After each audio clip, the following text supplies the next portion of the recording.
Okay, so today we're diving into strategic leadership, Yeah. not just like, leading your squad Yeah. or even a company, but guiding the entire U.S. Army. Big That's, leagues. yeah, that's what ADP 622 Chapter 10 is all about. This document, it lays out the Army's doctrine for strategic leadership. And trust me, it's essential reading for every soldier. Like, I mean, really, regardless of your rank. Yeah. You might be thinking, well, Why does this matter to me? exactly. Why does strategic leadership, like, why should I care? Right. Well, it's about understanding how decisions made at the very top. Mm. They affect the entire organization, including you. You're part of that. It's seeing the bigger picture Yeah, and how you fit in. exactly. And it's not just about understanding. It's also about, as you move up in the ranks, being prepared to step into those leadership roles yourself. Being ready to take on that responsibility. Exactly. Yeah. And we're talking big picture stuff here, like Yeah. shaping the Army's future, impacting national security. You know how George Washington famously said, if we desire to avoid insult, we must be able to repel it. If we desire to secure peace, it must be known that we are at all times ready for war. Man, talk about a statement. Right? He was way ahead of his time. Absolutely. I mean, that quote, it perfectly captures what strategic leadership really is, you Yeah. know, anticipating those future challenges, making sure the Army is ready. Ready for anything. Exactly. So how does the Army actually define, like, what are strategic leaders? Right. How do you define that? Well, this document, it paints a picture of these individuals as like a really unique blend of brilliant military minds, right? You gotta have the brains. You got to have the brains, but Mhm. also incredible people leaders. Yeah. It's not enough to just be a tactical genius. Right. You have to inspire, motivate, bring people together, achieve that common goal. It's like at the tactical level, you're focused on winning that battle right there in front of you. But at the strategic level, you're thinking about how to win the whole war. And that takes a whole other set of skills. Absolutely. A whole other ball game. You've got to be able to see that bigger picture, understand like the global landscape, Yeah. the geopolitical landscape and all the complexities there, and then make decisions that have far-reaching consequences. Decisions that resonate way beyond the immediate. Exactly. And let's not forget about influence and communication. Strategic leaders, they've got to be master consensus builders, not just within the Army itself, but also with civilian leaders, international partners, even the American public. Wow, so it's not all just about like, war rooms and classified briefings. Well, I mean, those are definitely part of it, let's be real. I figured. But strategic leadership, it goes way beyond that. Think about shaping the Army's culture, instilling the values, the ethos, like what it truly means to be a soldier. Right, Right. right. Or even something as practical as, like, I mean, the Army needs resources, right? Tanks, helicopters, the latest technology. Someone has to make sure that stuff is available. Oh, absolutely. You need the tools to get the job done. Exactly. It's about being a steward of all those resources the Army has, both human and material, and using them to, to really maximize the Army's effectiveness. That makes sense. And that kind of leads us to, what I think is one of the most challenging aspects of strategic leadership, balancing those competing priorities. Oh, absolutely. On the one hand, you've got to meet the Army's current needs, right? Right. Making sure soldiers are trained, equipped, ready to deploy. Ready at a moment's notice. Right. But then at the same time, At the same time, you have to keep an eye on the future, anticipating those future threats and making sure the Army's ready for whatever comes next. oh man, I can't even imagine. It's like you're constantly juggling chainsaws while riding a unicycle on a tightrope. You need incredible focus, the ability to adapt, and a high tolerance for, like, chaos. That's a pretty vivid picture. But you're not wrong. Think about General Eisenhower back in World War II. Yeah. He wasn't just out there commanding troops, he was managing these complex alliances, navigating political minefields, making decisions that literally changed the course of history. Oh, absolutely. Or General Marshall. Right. Not only did he lead the Army through World War II, but then played a key role in shaping the entire post-war world. Talk about a legacy. These were leaders who, like, they understood what it meant to operate at that strategic level. They got it. And their example shows that there's no one-size-fits-all approach to leadership. Every situation is different, every challenge has its own quirks, and every leader brings their own strengths to the table, their own experiences. Right, right. So how does the Army actually prepare its leaders for this, like, incredibly demanding role, the challenges of strategic leadership? Right. How do you even begin to train for that? Well, the document, it lays out these 5 core competencies. Yeah. that are essential for success at this level. Would you say that's accurate? Yeah, I'd say that's a good way to put it. It's not just a random list of skills, Hmm. It's more like a framework for understanding all the different aspects of strategic leadership and how they all work together. It's all connected. Got it. So let's break down those competencies. Let's start with leading others. Okay, leading others. Sounds pretty straightforward. Yeah, now this might seem kind of obvious, right? But remember, we're talking about the strategic level here. It's not about just giving orders. It's about inspiring, motivating, empowering your people so that they can reach their full potential. It's about creating more leaders, not just followers. Right, exactly. And creating that culture. Absolutely, a culture of trust, respect, and shared understanding. Yes. And you can't forget about extending influence. Oh, that's a big one. This one's huge. Right. We're talking about building consensus, navigating those complex relationships, and ultimately achieving those big strategic objectives in a world that's, I mean, come on, it's more interconnected than ever before. It's like being a diplomat as much as a soldier these days. It is. It's about understanding everyone's perspectives. Finding common ground. Building those coalitions to tackle those shared challenges. And that requires some pretty strong communication skills, wouldn't you say? Oh, for sure. You got to be able to get your vision across, inspire confidence, persuade people to get on board with your ideas. It's not just about, like, being a smooth talker. No, it's about really listening to, understanding who you're talking to, tailoring that message so it resonates with them. So leading others, extending influence, it's about bringing people together, building those relationships.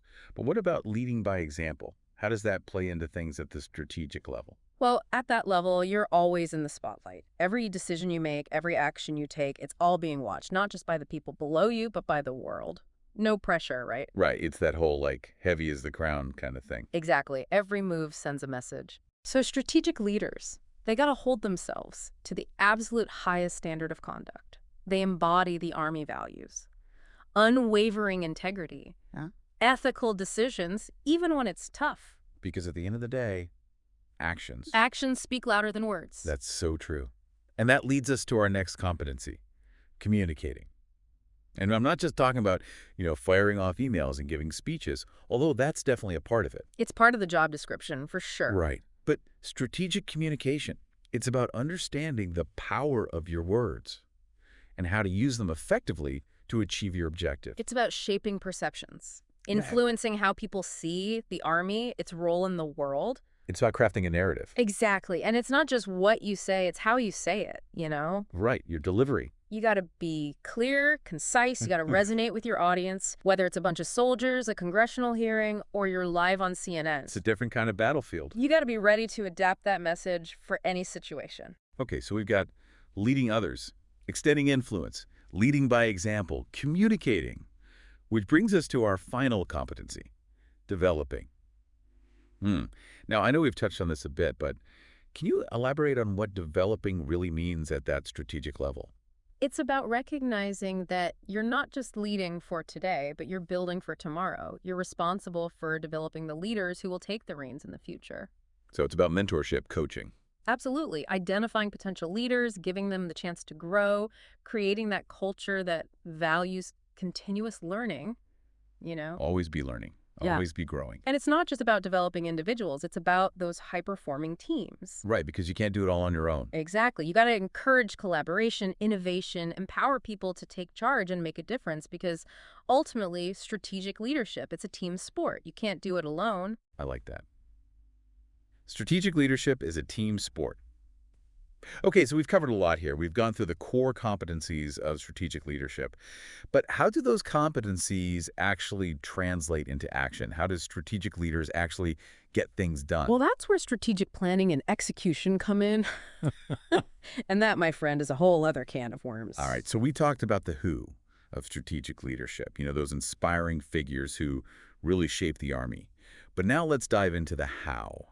Because ADP 622, it doesn't just tell you to be a great leader. It gets into the weeds of strategic planning and execution. That's where the rubber meets the road.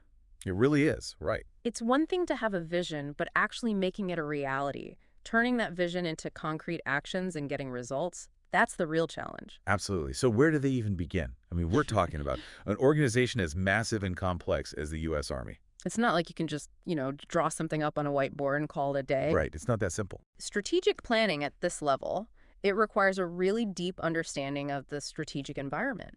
You got to ask those tough questions about the global landscape, potential threats, emerging opportunities, all of it. So it's more than just military strategy. Way more. You have to connect the dots between what's happening in a world and what it means for the Army. Anticipate those future challenges and be ready to adapt. The document actually gives some interesting examples of successful strategic investments that the Army has made in the past, like night vision technology and increasing those standoff ranges, back in the day. And those investments, they were made decades ago, but they fundamentally changed how the Army operates today. And that's the point, right? Strategic leadership is about making decisions today that'll ensure the Army is ready for tomorrow. That's incredible. Talk about thinking ahead. But how do they even prioritize resources and make those tough decisions when they're being pulled in so many different directions? It's a constant balancing act. You're always evaluating that strategic environment, assessing those risks and opportunities, and deciding where to allocate resources. And trust me, those decisions are never easy. There's always risk involved, always trade-offs to be made. Right, but at the same time, not acting, that can be just as risky as making the wrong move, can it? Especially in a world that's changing so fast. 100%. Strategic leaders, they can't afford to be complacent. They have to be proactive, anticipating those threats, making bold decisions to make sure the Army remains the most dominant land force out there. And that takes us back to the document emphasizing collaboration, right? Because strategic leaders can't just operate in a vacuum. No way. They have to be out there building those relationships, working together, not just within the Army, but with other branches, government agencies, international partners, even private industry, you name it. It's that understanding that the Army can't do it alone. It takes a real team effort to achieve those shared goals. Absolutely. And that takes us back to what we were talking about earlier, those strong communication and negotiation skills. Strategic leaders need to be able to articulate their vision, build trust, and find that common ground, even when there are different perspectives at play. So we've talked about understanding that strategic environment, making tough calls, and collaborating across the board. But strategic leadership, it goes beyond planning and execution, doesn't it? There's also this aspect of holding yourself to a higher standard, being a steward of the profession. That's a really important point. ADP 622 is very clear about that ethical dimension. It's all about integrity, accountability, always acting in the best interest of the Army and the nation. Right, because those decisions have a huge impact. It's huge. Not just on the Army, but on the lives of soldiers, the future of the country. Rare pressure, right? Yeah, no pressure. But seriously, that sense of responsibility, that's really at the core of being a strategic leader. It's about always trying to do what's right, even when it's hard. And never forgetting the trust that's been placed in you, as a guardian of our nation's security. It's about realizing those decisions made at that level. They have this ripple effect. They shape the world for better or worse. And that takes us to another key aspect of all this, assessment. It's not enough to just make a plan and hope for the best. You have to evaluate your progress, measure how effective you're being, and be ready to change course if things aren't working. So how do they actually do that at that level? What does assessment even look like when we're talking strategic leadership? It's a combination of things. You've got your formal stuff, like performance indicators, strategic reviews, after-action reports, all that. Those give you the hard data, the insights into how effective those initiatives really are. Okay, that makes sense. But what about the informal side of things? That's about staying in tune with the organization, talking to the people on the ground, listening to their feedback, getting a feel for things. So it's about being present, engaged, open to feedback, even if it's not always what you want to hear. Exactly. Strategic leaders, they got to be humble, ready to admit when they're wrong, and able to adjust. Because in a world that's always changing, that ability to learn and adapt, that's essential. I really like that. This whole idea of constant assessment, always adapting, it just makes sense. It's about always trying to be better, to do better, because the world certainly isn't slowing down. That's it. You hit the nail on the head. It's a journey, not a destination. I like that. You're constantly learning, growing, and evolving to face those challenges. Okay, so we've covered strategic planning, execution, ethics, assessment, and adapting along the way. Yeah. But there's one more crucial aspect of strategic leadership that we need to discuss, the human element. We've talked a lot about the big picture stuff, the strategy, the resources, all of that. But when it comes down to it, strategic leadership is about people. Right. It always comes back to people. It really does. It's about inspiring others, creating a shared purpose, 100%. That human element, that's the heart of it all. You can have the best plan in the world, but without the right people, without that culture of trust, that drive to innovate, that shared commitment, it's not going to work. It's about having each other's backs. Exactly. The document, it really stresses building those cohesive teams, developing future leaders, fostering a culture of excellence, because that's where the Army's strength comes And from. it's people. To ground. It's about making sure every soldier feels valued, respected, empowered, that they can reach their full potential. The Army's not just an organization, it's a Right. family. And families, they take care of their own, and the document really emphasizes that. Taking care of soldiers, Yeah. taking care of their families, not just while they're serving, but throughout their lives. It's about recognizing that commitment goes beyond the uniform. Absolutely. Making sure they have the support, the resources, the opportunities to thrive, both during and after their service. This deep dive, it's really been eye-opening. It's given me a whole new understanding of what leadership in the Army really means. I'm glad to hear that. It's been great having this conversation with you. It really has. We've covered so much, from what defines a strategic leader to the immense challenges they face, strategic planning, execution, the ethical side of it all. And we talked about how crucial communication is, collaboration, constantly assessing and adapting. And that human element, that's huge. It all ties together. So as we wrap up here, I'm left thinking about something the document really drove home. How vital it is for strategic leaders to adapt to change constantly. It got me wondering, how will those qualities of a successful leader need to evolve, especially over the next decade with the world changing so rapidly? It's a question worth pondering. We're facing challenges we've never seen before, Right. and the Army is going to be right there, playing a critical role in shaping the future. Those leaders of tomorrow, they're going to need to be as adaptable as the world itself. It's been a privilege taking this deep dive with you. Until next time, everyone, keep learning, keep asking those questions, and no matter where you serve, keep striving to make a difference.